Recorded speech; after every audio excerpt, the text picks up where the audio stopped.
Welcome in, belly up, have a seat, and grab a drink as we talk some Wingman Fantasy Football.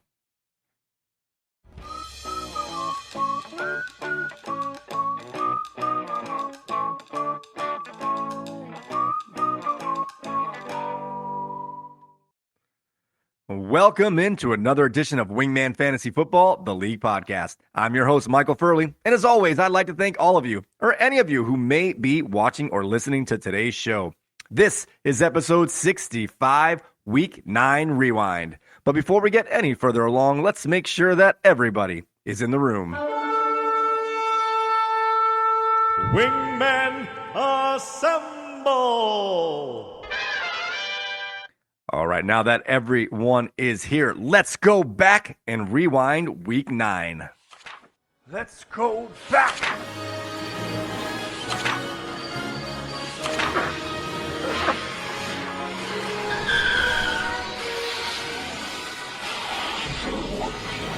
Week 9 Rewind.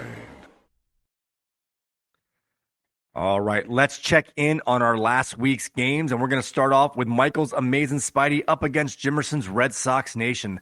This was a battle of two teams heading into the week at 5-3, and they also made a trade last week where Amazing Spidey sent out Raheem Mostert and acquired Davante Adams from Red Sox Nation. So let's see how these two teams fared. As Michael's Amazing Spidey was able to defeat Red Sox Nation 120 even to 92.92. Amazing Spidey had the highest score of the week. This was the biggest blowout of the week, as Amazing Spidey was able to win by more than 27 points. Unfortunately, Red Sox Nation was the highest scoring loser this week. You lose! All right, let's see how Amazing Spidey got to his points, as he had the Cleveland defense with a dominating performance, getting 26 points as they were able to shut out the Cardinals and keep them to under 100 yards of total offense. Also, Josh Jacobs had 21.8 points. He's heating up! And newly acquired Derrick Henry had 17.7 points. He's on fire! Jonathan Taylor is rounding into form, chipping in with 15.4 points, and Nico Collins rebounded from last week's dud to get 12.9 points. Unfortunately, newly acquired Davante Adams made the dud list this week, as he only had 5.4 points, and that is now 4 of the last 5 games that Davante Adams has been on the dud list. Amazing Spidey had no one on his bench who could have helped, and he made it through the week without any major injuries. On to Red Sox Nation. Let's see how he got his points this week, as Joe Burrow is heating up, getting 22.32 points. He's heating up! And T. Higgins was the recipient of most of those catches, as he had 15 points. Raheem Mostert had 14.5 points in his debut for Red Sox Nation, and the Las Vegas defense just kept sacking the Penguin, Tommy DeVito from the Giants, as they had 14 points. As for Red Sox Nation's duds, he had Zay Flowers get only 1.6 points. Red Sox Nation's had no one on his bench who could have helped, and he made it through the week without any major injuries. On to our next game. We have Alex's They Took Our Jobs up against Ken's Tampa Brady, and this was a big game, as both these teams were 4-4 heading into the week, and they were tied for the last playoff spot, where Tampa Brady went into the week with a slight tiebreaker of just about 2 points in overall score. But this one went to They Took Our Jobs, as he was able to defeat Tampa Brady 91.28 to 71.44. Unfortunately for Tampa Brady, he had the lowest score of the week. All right, let's find out how They Took Our Jobs got his points, as he had Jalen Hulu Has Live Sports. Wow, I butchered that. Had 25.88 points as he keeps chugging along. He also had Amari Cooper catch a touchdown off the helmet of a defensive lineman to get 22.4 points. And Jacoby Myers chipped in with 12.9 points. Bijan Robinson has made the dud list once again, getting only 6.9 points. And They Took Our Jobs had no one on his bench who could have helped. But he did have a minor injury, as Jalen Hurts had a knee injury. He left the game very briefly, was able to return, but he has tweaked that knee injury 2 weeks in a row. Oh, no! The good news for Hurts is that the Philadelphia Eagles are on bye this coming week, so he's going to have an extra week to rest up that knee. All right, let's check in on Tampa Brady's scores, as he had newly acquired from the waiver wire. Gus Edwards gets 17.2 points. He's on fire! And Christian Olave chipped in with 13.6 points. Unfortunately, he had a couple big-name duds, as Justin Herbert, newly acquired quarterback, had only 7.14 points, and Jamar Chase only had 6.1 points. As for players that were left on the bench that had some big games, he had newly acquired quarterback off the waiver wire, Josh Dobbs, who was traded last week from the Arizona Cardinals to the Minnesota Vikings, at 28.82 points on the bench. And he's heating up. And Najee Harris had 14.6 points on the bench. As for injuries for Tampa Brady, he had Cam Akers rupture his Achilles, and he is now going to be out for the year. Oh, no. He also had Jamar Chase, who had a hard fall in the first half, has a bruised back. I'm not sure if he's going to lose any time, but definitely you're going to want to keep tabs on his practice reports going into this week's games. On to our next game. This was a divisional game, and of Corey's Mac Daddy 2's up against Team B. I'm Cuban B. Yes, Cuban B. This was Mac Daddy 2's first divisional game of the season, and he was able to get the win, defeating Team B 86.38 to 80.08. Don't look now, but Corey's Mac Daddy 2's has now won 3 in a row.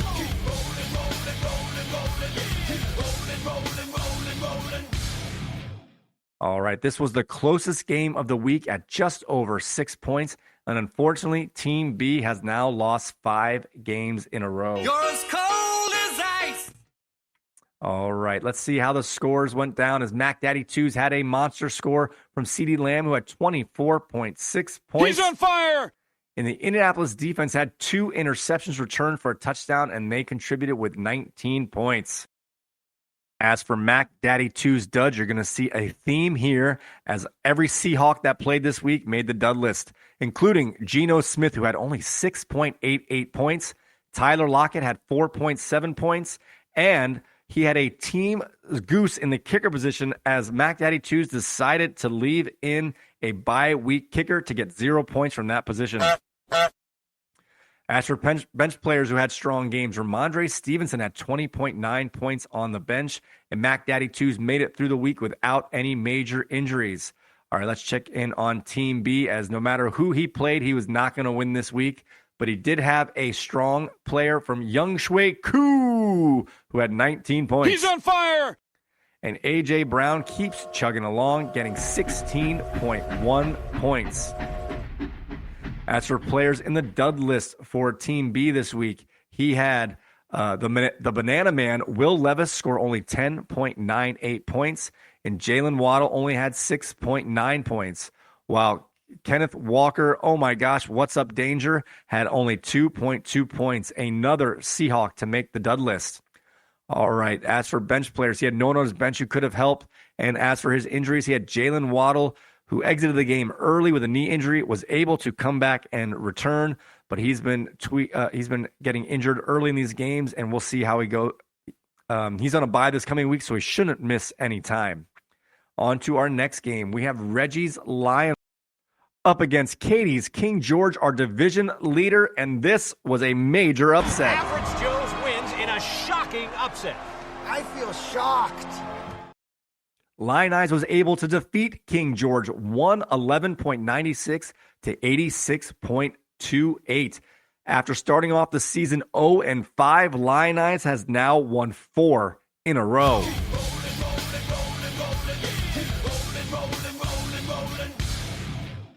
Lionized's half of his team was on bye this week, as he had many Lions on his team, and the Lions were off this past week, so he had to be very creative with his lineup. I thought he had no chance going in, but he made the moves that worked, starting off with Austin Eckler, who had 20 points. He's heating up! This is where the creativity starts to come in. He picked up Taysom Hill to play as a receiver, and he did not let him down, as Taysom Hill had a touchdown reception and a touchdown pass, and he scored 18.62 points. He's on fire! He also had Joe Mixon have 15.3 points. He's heating up! And Jahan Dotson had 14.9 points. He's heating up! Even his newly acquired kicker, Dustin Hopkins, had 10 points on his team. Like I said, everyone on his bench was on bye, so he had no duds, no bench players who could have helped, and he had no injuries through this week. As for Katie's King George, she had Deontay Johnson have 18.5 points. He's heating up. And Aaron Jones finally made the top score list, his first time on this list since week 1 at 17.9 points. And she had newly acquired kicker Matt Gay have 11 points. He's heating up. Unfortunately for King George, this is her first 2-game losing streak of the season. For her duds, she had Josh Downs have only 1.5 points. And she had bench scores of C.J. Stroud, rookie sensation, have 41 points on the bench. And Brian Robinson, who's usually pretty solid, had 13.2 points. As for her injuries, she had a lot of guys questionable going into this week. And Josh Downs, who was one of them, could not make it through the game as he aggravated a knee injury early on and left the game and did not return. Oh, no. All right, on to our fifth and final game of the rewind. We have Paul's Cubert Rage up against Nick's Waddle Away, and this was a divisional matchup as well. And Cubert's Rage was able to defeat Waddle Away 100.32 to 78.02. No matter who Paul would have played this week, he was going to have a good game as his bench nearly matched the score of his starters. Let's see what players helped him get to the 100 points and the victory. He had Josh Allen with 28.72 points. He's on fire. Rashad White amazingly just keeps on going. He had 25.9 points. He's on fire. And Stephon Diggs returned to a nice game at 19.6 points. As for his duds, like I said, all Seattle Seahawks are our duds this week as DK Metcalf scored only 5.9 points and Travis Kelce had only 2.9 points. As for strong players on Cubert's Rage bench, he had a ton. Like I said, he could have played almost anybody and gotten the victory. He had Tank Dell get 26.6 points on the bench. He had Sam Howell get 19.7 points on the bench. He's heating up. The Baltimore defense had 14 points, and Jaylen Warren had 12.9 points. As for his injuries, he had a pair of receivers leave the game late in the game as TJ Hawkinson had a rib injury and Treylon Burks took a monster hit, and he is now in the concussion protocol. Oh, no. As for Waddle Away's players, he had no one who really of note this week, as his best player was his kicker, Justin Tucker, at 14 points. He did have a dud of DJ Moore at 5.9 points, and he did have a strong player on his bench, Dak Prescott, who had over 25 points for the second straight week. He's heating up. As for his injuries, he had Dallas Goedert, who broke his arm and is probably going to go on the IR and miss several weeks. Oh, no. He also had Christian Watson, who's dealing with a multitude of minor injuries, had a chest injury, and we'll just have to check the practice reports to see if he misses any time going forward. Oh, no. All right, guys, let's check in on our Goose-O-meter. I'm just goosing along. All right, guys, we have one new goose, and this was a voluntary goose, as Corey's Mac Daddy 2s decided to rub it in Team B's face, let him know that he could beat him 7 versus 8, and he took the voluntary goose from the kicker position. All right, guys, let's check in on the standings as there was some movement this week. We have a new team at the top of the standings as Amazing Spidey and the division leader for the even division is now in first place at 6-3. However, he is in a three-way tie record-wise with Cubert's Rage and King George. And Cubert Rage jumped to the top of the odd division leaderboard. So he's in second place while King George is in third. We also have a tie for fourth place with Red Sox Nation and They Took Our Jobs, both at 5-4. We also have a three-way tie at sixth place with Mac Daddy 2's Tampa Brady and Lionized, all at 4-5. Lionized is behind in points as the division record only is the tiebreaker for the top of the division. And we have followed by Waddle Away at 3-6 and Team B at 2-7. You are not out of it, Team B. You're 3 games back with 5 to go, and you're only about 45 points behind. So you are still alive, but you pretty much got to win every game going forward. All right, guys, we have a new segment this year. We're going to go look at our Wingman Fantasy Football Trade Watch. Buy. Sell. Wingman Fantasy Football. Trade Wise. All right, last week we had 2 trades, and Amazing Spidey was involved in both. Our first trade was Amazing Spidey sent out Raheem Mostert to Red Sox Nation for Devontae Adams.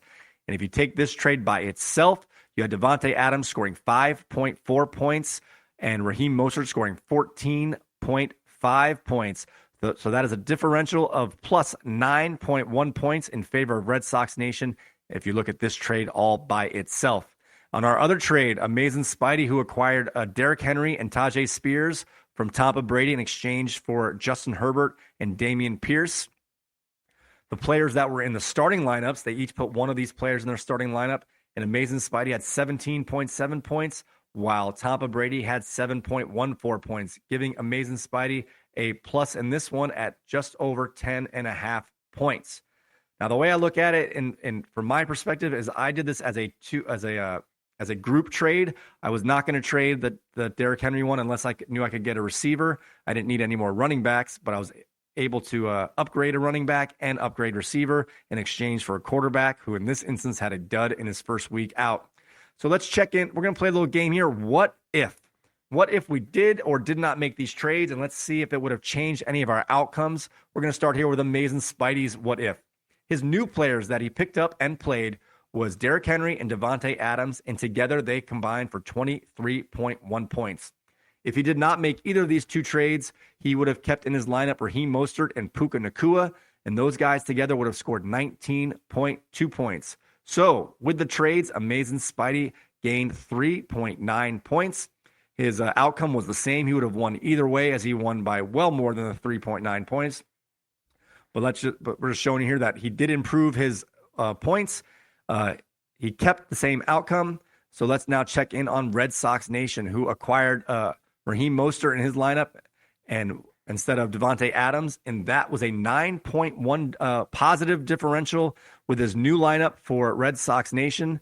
The only thing I could have thought of as a potential here is if he didn't make the trade, maybe he would have sat Devontae Adams for Terry McLaurin. I don't think he would have made that move, but it's possible. So in that case, he would have only gained 4.7 points because McLaurin did better than Adams. But with the players that we're assuming here, he was plus 9.1 at his best, plus 4.7 at his worst. So either way, he was going to be up no matter what. But his outcome was still the same as he would have had the loss to Amazing Spidey. On to our next one, Tampa Brady. This is going to be surprising and maybe it will make you feel less bad about the Justin Herbert trade, Tampa Brady. So with his new players of Herbert, and he put in Gus Edwards for the Derrick Henry loss. I apologize there for the stutter. My alarm went off on my phone, which is my camera. So let me get back to where I was saying. So with his newly acquired players of Justin Herbert and the acquisition of Gus Edwards, who he put in place of Derrick Henry, those 2 players combined scored 24.34 points. Now, I'm making a lot of assumptions here, and I'm giving him the benefit of the doubt. But if he did not make this trade, he would have kept Derrick Henry. I don't think he would have played Gus Edwards over the receivers because Jordan Addison's been on fire.